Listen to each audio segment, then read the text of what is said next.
Europe is in serious trouble. 10 years of economic stagnation made worse by a migrant crisis and shocking terrorist attacks. Economic nationalism will doom not just Britain, it will doom the world. We're turning more and more fascist all over Europe. It's really frightening. There could be trouble in a few short minutes. And you know, when you play with fire, in the end, something is gonna go bad. Tonight, we meet the populists and those on the far right who have capitalised on the turmoil to further their anti-EU and anti-Euro agendas. I think it's like the old Roman Empire, the end is coming. What is the future of Europe? With or without Brexit, it's a dead duck. Vive la République! Vive la France! We look at what makes them tick. You're always a Nazi if you say the truth. Oh, they're being pushed back now, they're pushing them back. And how they have pushed Europe to the edge.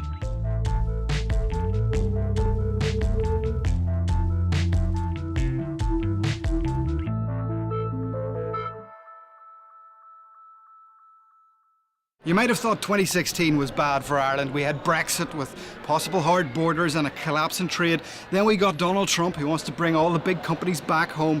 But 2017 could have a few doozies of its own up its sleeve. In Italy, huge numbers of people want to leave the European Union because they're sick of the old way of doing things.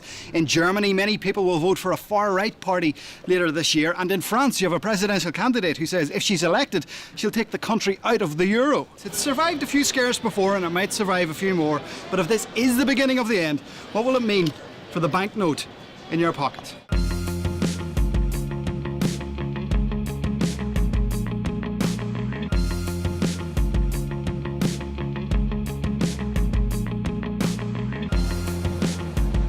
It's late March. EU leaders are in Rome to celebrate its 60th birthday. Yes, there will be crises in the future, but we stand here and we will move forward.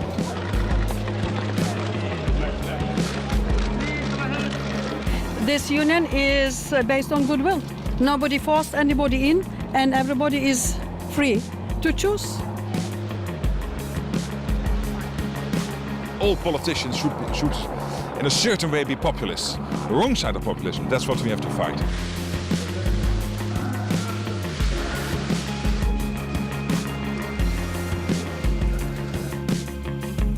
There are now 40 different wars in different places around the world. None of them are on European Union soil, and we should not forget that. 27 leaders, but it should be 28. Somebody is missing. I do think that the Brexit and the exit of Britain is a tragedy. The British are leaving the EU. Who might be next? Could be France.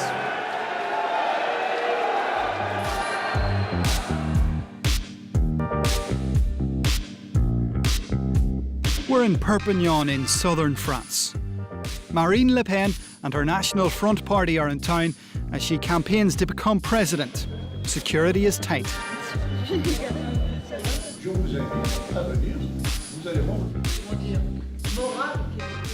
If she wins, Le Pen pledges to close the French borders to all but the most needy asylum seekers and to take France out of the euro.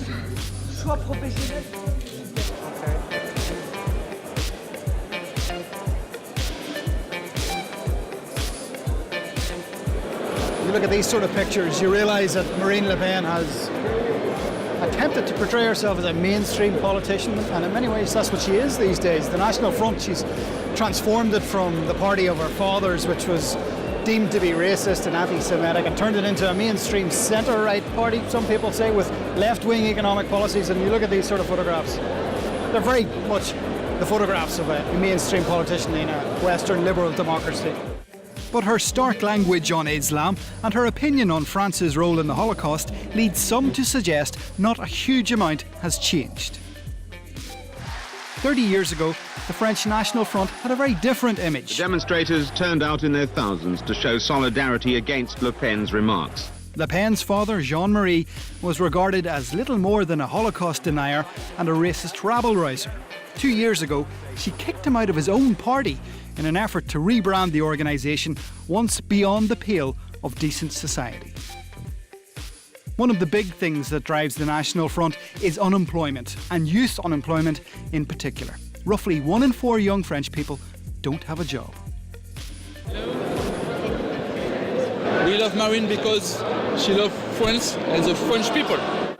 They lead our countries in Brussels, and we don't want that.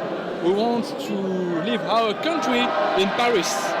We want peace, we want prosperity, but we don't want to have Angela Merkel to lead our country. You have three generations here today. Je suis militant Front National depuis 1995.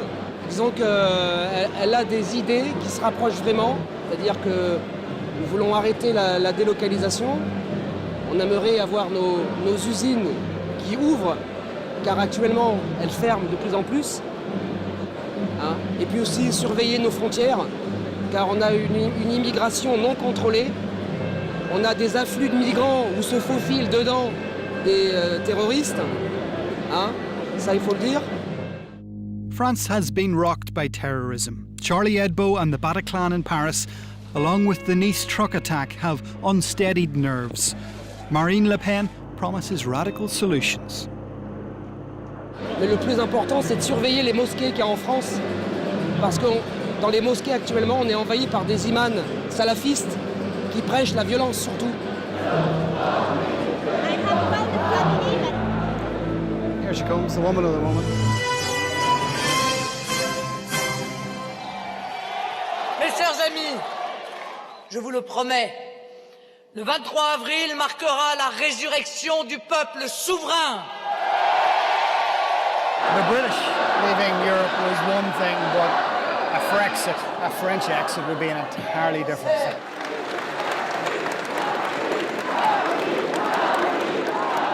Avant-hier à Toulon, 3 individus ont menacé une procession catholique en criant « Vous allez tous sauter, vive Daesh !» Et cela se passe en France, en 2017. Cette politique dissuasive d'immigration doit être mise en œuvre d'urgence pour décourager ceux qui voient un Eldorado dans notre pays. Aide médicale d'État, allocation familiale, logement d'urgence, aide sociale, il faut que ça cesse. She's been talking for well over an hour now. It's quite the performance. Oh, mes adversaires n'en veulent pas. Vive la République! Vive la France!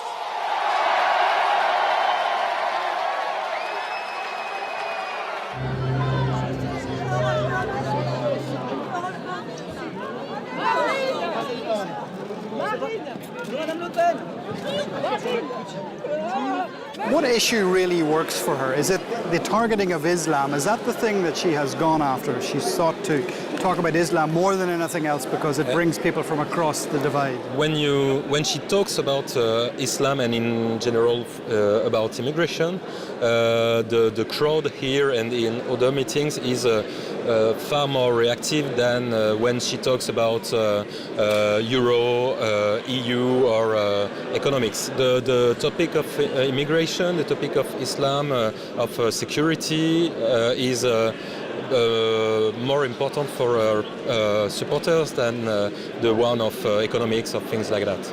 Faith in the European project is ebbing in France. In the first round elections last weekend, around half of young French voters opted for candidates who want to tear up the European Union. Of course, Irish faith in Europe has also taken a battering. Many blame the euro for our own economic collapse and the austerity that was imposed here. But our relationship with the EU and the single currency is a more complex one. For decades, we were the beneficiaries of massive European funds which helped build roads, schools and universities, like the University of Limerick. This building behind us was paid for almost entirely by the European Union. It's called the Schuman Building, after one of the founders of the European project. When people see Marine Le Pen on the TV or They hear about the crisis in Italy. It all seems very abstract. Why should they care about what's happening on the continent?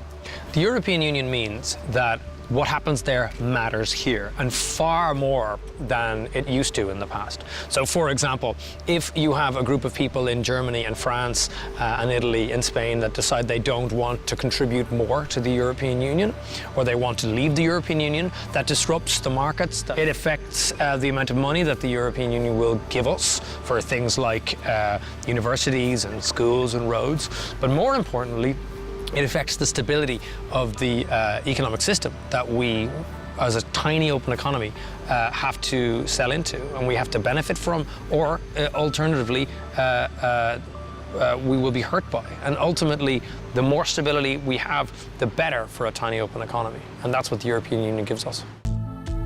In part 2, we talk to the populists who have already changed the European political scene. And we have to regain national sovereignty.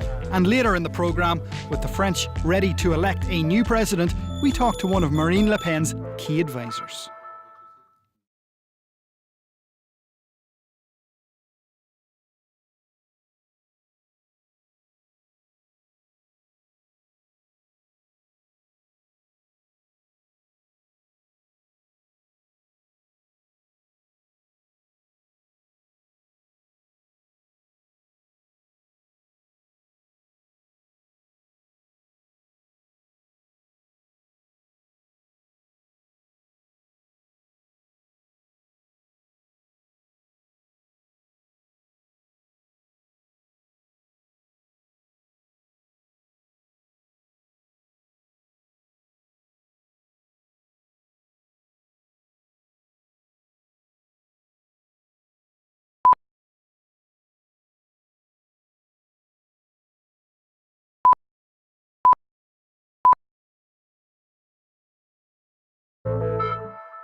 Before the new populists, there was Geert Wilders.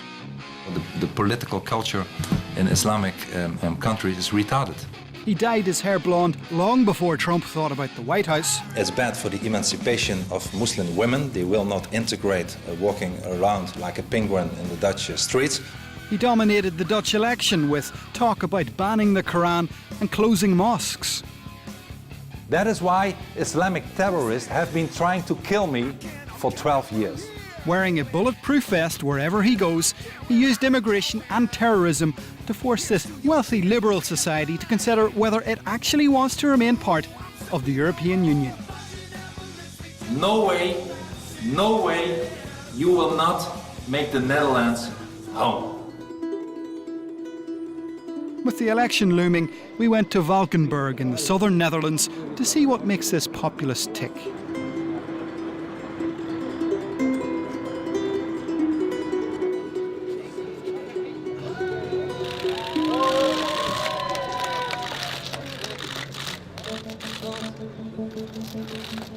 His life is under threat, so he's surrounded 24/7 by this sort of operation. Everywhere he goes, he can't canvass in a normal style, and he spends his entire life in protective custody, effectively.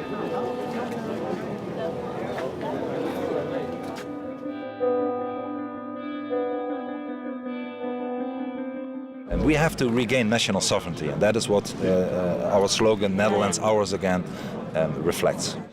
Whatever about his policies on Islam, his economic nationalism is also very popular. And whilst he may never get into power himself, he's effectively dragged the political spectrum towards. Should Ireland leave the euro? Well, that's up to the Irish people to decide, but I would do so, yes, certainly. I recommend it to any country, because at the end of the day, the euro is a transfer union where, for instance, if I look at my own country in Holland, people had to face enormous austerity measures, billions of euros in Holland, where pensions, public health expenses were cut in an enormous tough way. And the people were hurt a lot, and people saw at the same time that the same billions of euros went to countries like Greece. And should a small country not be part of a bigger organisation, though? Ireland and the Netherlands would be quite similar, small countries. No, I don't think so. If you look at Switzerland, for instance, a relatively small country as well, in the heart of Europe, never been part of the European Union or the Eurozone, is doing quite well. You can, like Switzerland does, have excellent contacts both economically and politically with other countries without being part of a political union. Finally, how long do you think the European Union can survive, in your view? Well, I hope as short as possible. I think it's like the old Roman Empire. It will take maybe a while, but at the end of the day, the end is coming. And whatever about the comparisons with Donald Trump because of the hair and the populism and all that, Donald Trump isn't talking about closing down mosques or banning the Quran. Geert Wilders is. So what happened to the Dutch? The lazy notions of a liberal country where they smoke pot and allow prostitution denies a reality that many people are angry about austerity and immigration. Why do you like Mr. Wilders? I don't know, I just like him for what he says. Because of his position on Muslims? Yes, yeah, I agree with that. They have to go to another land. You're a fan of Geert Wilders, you like the man? Yes. What is it that you like about him? Actually everything. 400 years ago, Nostradamus already warned us for the Islam. He said around the 21st century, the biggest danger for the world freedom is the Islam. And that's what happened yet. And it's not only here in Holland, it's everywhere. We come across very liberal, but to be honest, we're not really. I think we're turning more and more fascist all over Europe. They try to tell us that there's a lot of stuff out there that we should be afraid of, like ISIS, and I think it's a lot of nonsense. It's really frightening. I hear people around me that I used to feel comfortable around are now turning very, very right-wing, and I don't understand. A few days later, Wilders would fail to deliver a killer blow in the Dutch general election, but only after the centre-ground politicians ate his electoral lunch. The Dutch Prime Minister picking a fight with the Turkish government and banning Turkish ministers from visiting Holland. He showed that he too could stand up to foreigners, and for this, the Turkish branded him a Nazi.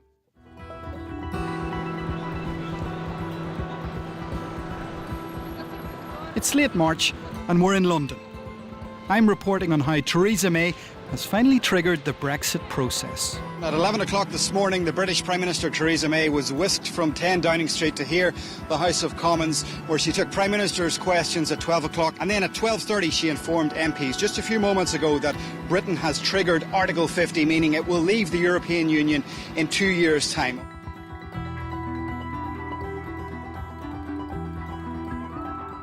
London desperately wanted to stay in the European Union, so there's a lot of unhappy people around today. But just around the corner, there's one man who's absolutely delighted with himself. Nigel Farage, the arch-populist. It's a victory for ordinary people. A man who couldn't get elected as an MP. You're behaving like the mafia. A man that people thought was a political joke. When I came here 17 years ago, you all laughed at me. But just look at him now. The man behind Brexit. He did something Geert Wilders can only dream of. He drove the Brexit agenda, forcing the mainstream into a debate they could not win. Let June the 23rd go down in our history as our Independence Day. Britain's leaving the EU, and this outsider played the central part. Well, I have to say, you're not laughing now, are you? Hello. What is the future of Europe? Where do you see it in 5 to 10 years? Thank you very much. With or without Brexit? With or without Brexit, it's a dead duck. Here's another question. Can the UK survive? Well, I doubt we could have survived in it.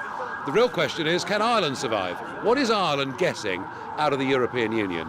You know, your overseas trade is denominated mostly in dollars or in sterling. What are the benefits now? 500 million customers.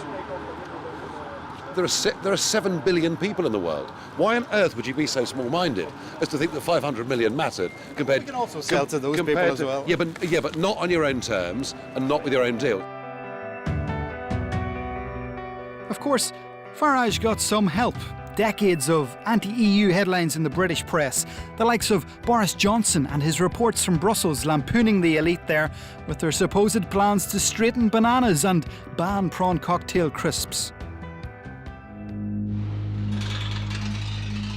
140 kilometres away on the southeast coast of England, and we're in Brexit land. Over 70% of voters in Clacton-on-Sea backed an EU exit. And despite hearing how they were misled by the Brexit campaign, they're prepared to back it all over again in June's general election. What do you think of Europe when you look across the sea? What springs to mind? Well, today, not a lot, is it? Yeah. No, I don't know really, because we don't go abroad, other than we've been to the States and we've been to Ireland, but we don't go abroad, so it seems a little bit getting out of control. Some of the laws that come out, there's some of them so ridiculous with different shapes and vegetables, and it just makes you think, well, what are they on about half the time? My dad fought in the war, so did her dad, and they suffered. My father was away for 5 years, and and he put some time in. We're going back to having English-produced goods, and I think we are ready to stand on our own 2 feet again. There's going to be pain, you know what they say, no pain, no gain. There's going to be pain, but eventually we'll get there, I think. The politicians usually, irrespective of what you say or do, they make the decisions, but when it was the chance to vote, the people could vote and they would have a hearing, and they don't normally get listened to. As everything goes on, eventually it might all sort of crumble and fall to bits, we don't know. I think we look perhaps more with nostalgia, the way that Great Britain maybe used to be. We didn't have so many people come in flux from other countries. You've got to have borders, you've got to have and sort of say, look, enough is enough. Clacton, where we are, I think they're the only constituency in the UK where they voted for UKIP. They want the UK to be the UK as it was many years before with the British Empire and things like that. Nowadays it's not really going to work because, I mean, we're a multi-diverse country. Back in the trendier parts of London, such as Shoreditch and Lambeth, they're still asking themselves, just how did the populists do it last June? The educated middle classes wanted Europe. Large numbers of working class people wanted out of Europe. Have you been able to discern what people actually were voting for when they voted to leave? There is a section of what you might call the urban salariat of the big cities that was very attached to Europe and would still like to reverse the vote. And their demographic opposite, which is working class people from small towns, this was the first time their vote actually changed something. These are people who've been in Labour voting constituencies forever, and suddenly, probably sometimes for some of them, the first vote they ever cast, they win, and they effect a major and historic change. And if you say, well, how does the system work? Well, it works by inflating asset prices, and so everything you see around you in London is going up in value, except your wages. People go, well, that's not what I wanted. Is there an alternative? And people like Trump, Wilders, Nigel Farage here come along and say, yeah, there is an alternative. End globalisation. Can the populists deliver? Unless the left provides an alternative, as we've seen all over Europe, the right will.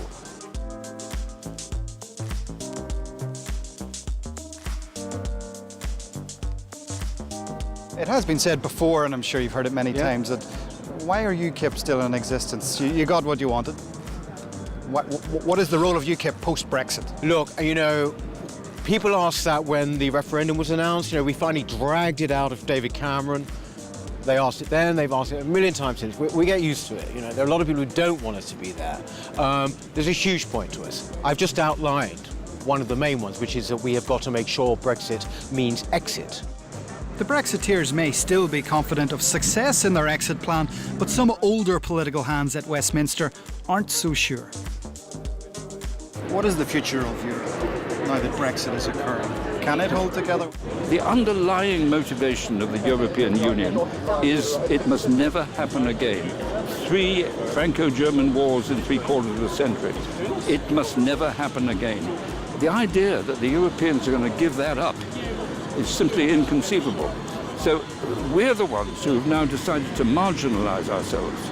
And that is a gamble that personally I would not have recommended. In part 3, we're on the ground in Rome with anti-European activists. You're mixing fascist narrative with left-wing propaganda. And we go to that place that for many Europeans feels a million miles away, Brussels.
Brussels, the beating heart of the European Union. The populace hate this place and everything it stands for. Whenever there's a big political problem in Europe, this is where its leaders gather to sort it out. For almost a decade, they've battled crisis after crisis, but this year's set of challenges are unique and could be their greatest yet. Yes, as you say, Michael, this will probably be the last European Council meeting before Article 50 is triggered. There we go.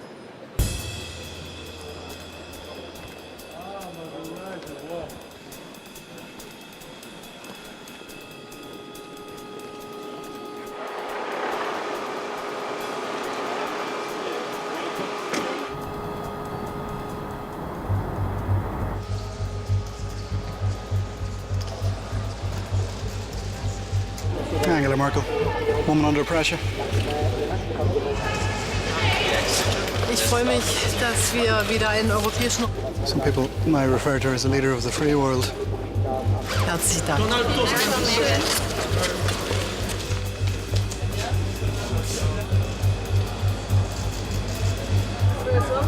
That's François Hollande, who's the outgoing French president. La presse française est là, donc voilà. Marine Le Pen wants to replace him. Merci. And here's Enda Kenny. Clearly we have a seamless border between the Republic and Northern Ireland. The political agreement is that that will continue. The political challenge is to make it continue. Of course, Enda Kenny won't be around for all this Brexit business. He's probably better off.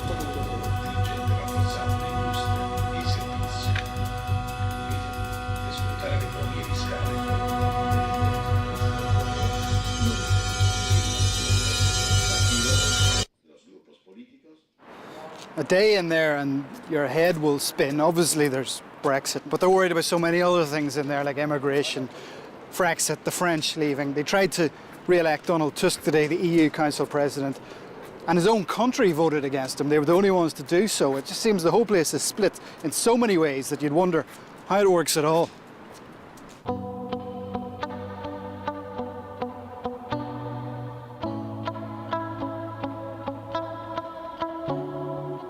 60 years ago, the founding fathers of the European project came to the Italian capital and they signed the Treaty of Rome. And everything that has followed in European politics flows directly from that historic agreement. But you come to Rome these days and you find a country that is no longer as enthusiastic about Europe and the euro as it once was. Italy isn't in the best of shape these days. When you think of the country, you think of its massive debt pile, you think of banks that are close to insolvency, and you think of massive youth unemployment. This has given rise to a populist movement here that borrows from the left and from the right in a way that defies all traditional definition. Signori, siamo qua in una versione. Meet Beppe Grillo, founder and spiritual leader of the Five Star Movement. Until a few years ago, he was little more than a stand-up comedian, Italy's Brendan Grace, if you want. But now, this populist jester leads a revolt against mainstream Italian politics and against Europe itself. E allora? Il movimento! Mr. Grillo wants to drag one of Europe's founding members out of the euro and has garnered support from right across the Italian political spectrum. Sei l'uomo più felice del mondo, te lo dico tutti I giorni, poi tu ti senti felice. His Five Star Movement is riding high in the polls and an election is on the horizon. With everyone worried about France, it could be Italy that pulls the plug on Europe. Movimento 5 Stelle dei migliori in Italia. Arrivederci. Gustavo Piga is a respected economist in Rome. He says that Europe's fiscal rules are crucifying the Italian economy. We basically have created a monster. We have created a populistic party that doesn't want of Europe, but in a sense, this monster well represents some true concern that should be taken into account, the suffering of the people. If you travel around the north, you will find an economy which is almost close to full employment. And that is the only place where monetary policy has helped through the depreciation of the euro. But it is the south of Italy where the euro makes no sense. Impoverished and jobless, they look at prosperous Germany and they wonder why they're being continuously asked to raise taxes and cut back on public services. We are told every year that for the next 3 years we're going to have to reduce by 3% of GDP our deficit. And that it means increases of 50 billion euro of taxation or further reduction across the board of public spending in universities, schools, hospitals. That makes for an impossible proposition, and that is what is fueling the populistic movement. 60 years ago, the EU was born in the Italian capital. You'd have to wonder if the 6 founders of the European Economic Community who signed the Treaty of Rome that day imagined what that piece of paper would ultimately lead to. A single currency, a sprawling union of 28 countries, and a single market of 500 million people. We've arrived in Rome for the EU's birthday. High on the hill, the leaders have again gathered. But down on the streets, a different kind of gathering is expected.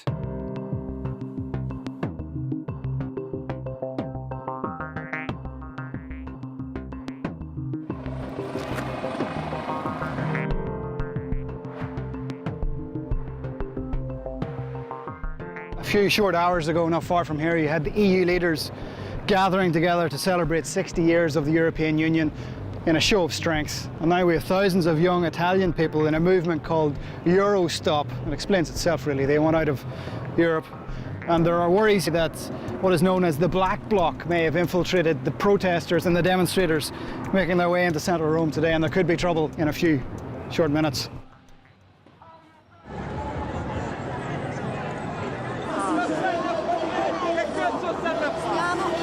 This isn't their first anti-European demo, and the Italian riot police are taking no chances.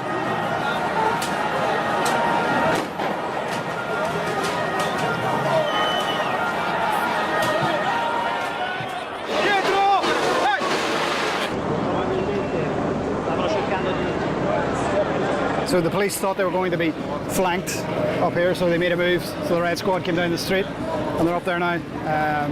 It's all a bit messy. There's a man in a wheelchair, it seems, got caught up in it as well. So there's a bit of tension here. We'll see what happens. There's a lot of battles around the place. Because we are against Europe, against Euro, against this Europe that it's continuously in war and against people. And what do you want to see change? What change do you want? Più diritti ai lavoratori. A radical improvement for European workers, but not only workers from Europe, in terms of social and economic issues.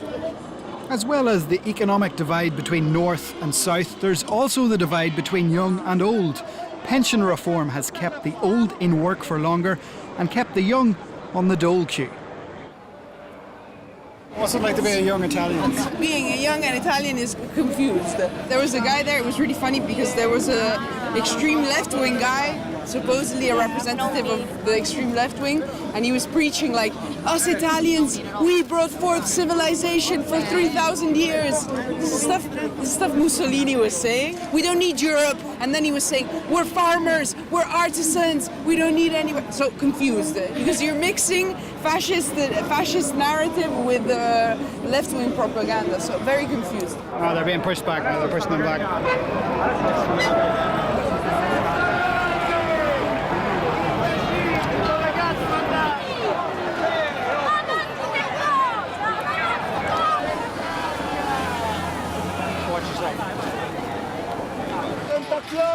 Di che cos'è davvero l'Unione Europea.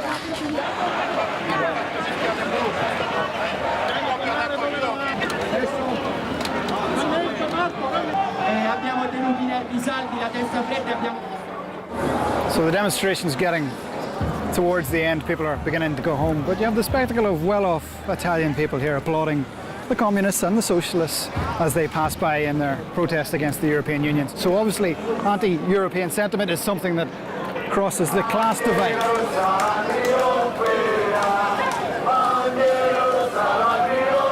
These young people aren't Beppe Grillo's people, but they do share his disillusionment with Europe, and you can bet that many of their mothers and fathers will vote for the five-star movement the first chance they get.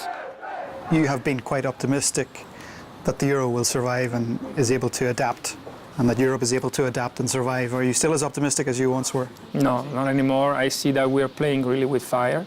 We have played with fire so much that we've lost one of the most important partners, the UK. We have played with fire in Austria. We have played with fire in Holland. And you know, when you play with fire, in the end, something is going to go bad. Italy's five-star movement is threatening to become the biggest party in that country, and an election is coming. In part 4, we look at the rise of the far right in Germany. You're always a Nazi if you say the truth. And with everyone focusing on Marine Le Pen, we're back in France.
The conflicts in Syria and North Africa have sent millions of people fleeing towards Europe, and tensions have flared. In Eastern Europe, new member states have thrown up fences, like in Hungary, and manned their borders. But it is in Germany where the migrant crisis has crashed into mainstream society. 2 years ago, German Chancellor Angela Merkel welcomed over 1 million people. The new arrivals were embraced by many, but a series of incidents like the truck attack at the Berlin Christmas market last year have boosted the far right in Germany. Benefiting from all of this is, among others, the radical Alternative for Deutschland party, a party that wants to abolish the euro. Another example of how concerns over immigration and terrorism spill into politics and economics. One event on New Year's Eve 2015 left German society questioning its immigration policy. As revellers gathered that evening, a spate of sex attacks took place at Cologne train station.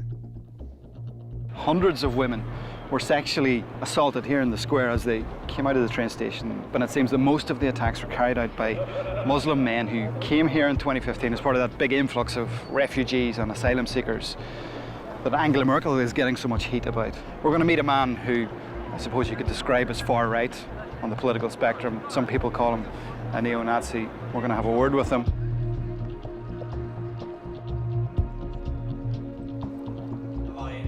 Michael Gable is part of the pro-Cologne group. In existence before the Cologne attacks, it has nonetheless capitalised on this incident to support its argument to send migrants and asylum seekers home. We are patriots.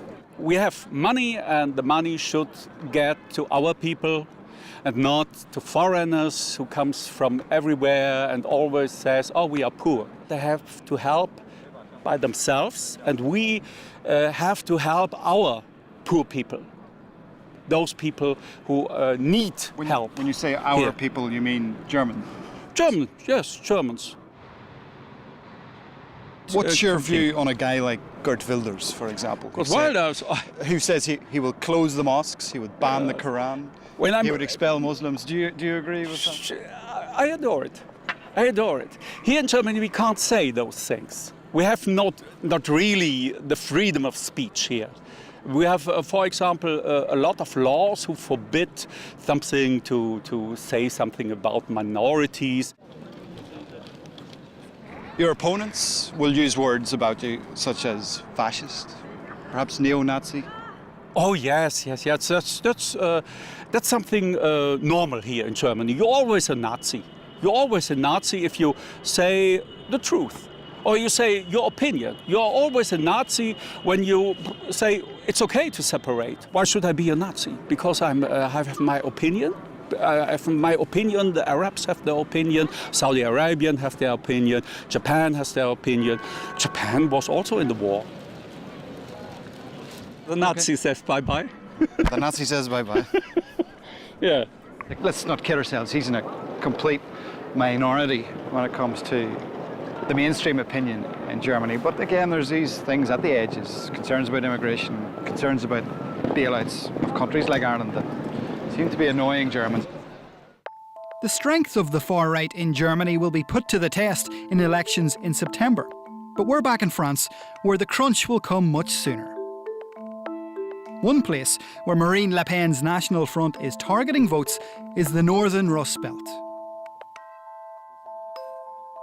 In towns like Lens, it isn't worries about Islam and immigration that drives the typical National Front voter. They used to have big coal mines and steel plants here, and everybody pretty much worked there. But the jobs never came back. Hugues Sayon is one of the National Front's new faces. A local businessman, his focus isn't on immigration, but jobs. We believe that Europe brings answers to questions that are not asked. If they vote Marine Le Pen, it's not just because they protest. They understand what's going on. What we need are jobs. Why have working class people shifted to FM? Because they've heard the same things for 30 years, and they see that the situation is getting worse and worse. Why do you think the euro is such a bad thing for France? Because currency is a tool, and we don't control it. Actually, Germans control it now. We want to decide if we want a devaluation or not, if necessary, as British did or Swiss did. So Germany effectively controls the euro, whether it's good or bad for France? I think they think about themselves before to think about others. Some people describe the Front National as a far-right party, but that still has attachments to fascism or whatever. What do you say when you hear that? Well, I say this is total nonsense. Those the political opponents say that because they got no other arguments. But I don't feel myself as an extreme person. Another new recruit to Marine Le Pen's cause is Sébastien Chenu. He's gay and an LGBT activist. He used to be a traditional centre-ground politician, but now he advises Le Pen on cultural issues. Quite the coup in our efforts to reposition the party. C'est sur la position politique de l'île. J'ai toujours voté non au référendum européen, considérant qu'on y laissait à chaque fois un peu plus de notre souveraineté. Tout ça, ça a mis longtemps. J'ai été déçu de la droite. Je trouvais que Marine Le Pen était courageuse. Et j'ai voté pour elle. Et puis, un peu par le hasard, je l'ai rencontrée 15 jours après, dans un dîner. Je lui ai indiqué que j'avais voté pour elle. On a longtemps parlé. Elle m'a demandé de la rejoindre. J'ai mis 6 mois à faire ce chemin en allant voir un peu ce qu'était que ce parti. Je me posais des questions sur ce qu'était le Front National. As a gay man, as a leader within the LGBT community, it must have been a difficult decision because in Ireland, in many people's minds, the National Front is still associated with homophobia, anti-Semitism. Et le Front National n'est pas un parti conservateur. Alors certes, il a eu dans son passé, à travers son ancien président, probablement des prises de position qui n'étaient pas très ouvertes sur ce genre de questions. Mais aujourd'hui, je dois dire que la majorité des leaders, encore plus des adhérents, des militants, n'ont pas de jugements moraux sur la vie privée des gens, et par conséquent, Marine Le Pen a une position très mesurée sur les questions de société, en particulier les questions LGBT. Next week, the French will decide upon their new president. There's been much jubilation that the centre ground pro-European candidate Emmanuel Macron looks likely to defeat Marine Le Pen. But keep this in mind, almost 40% of French voters are still expected to back Le Pen, a woman who would dismantle the European Union and the euro. We are here to fight and to win. If we don't win now, we win in 5 years. This is the last stop. This is really when we need to come in with forgetting about the mutual selfishness and come out with a plan that sees in the long term, not myopic anymore. And I'm growing skeptic because I see that the forces against all this are growing very fast. And the reaction is not enough. It's too little, it's too selfish, it's too myopic. Populist right-wing xenophobia is, at the moment, defining the terms of debate. Right-wing politics in Britain, look at the Conservative Party, is re-emerging around a national narrative. That is, what is in the national interest. Given the new situation, left-wing politics in Britain, I think, will increasingly start answering questions: what is good for British working class people? Unless the problems of youth unemployment and the tensions around immigration are resolved in places like France and Italy, Europe has some way to go. As for Ireland, we need to keep paying attention. There's pretty much been one large crisis, either a banking crisis or a country crisis, every year for the last 7 or 8 years. So what happens if there's no euro in the morning? You could assume a currency depreciation of about 50%. So the price of your mortgage would double. It would be the economic equivalent of a heart attack.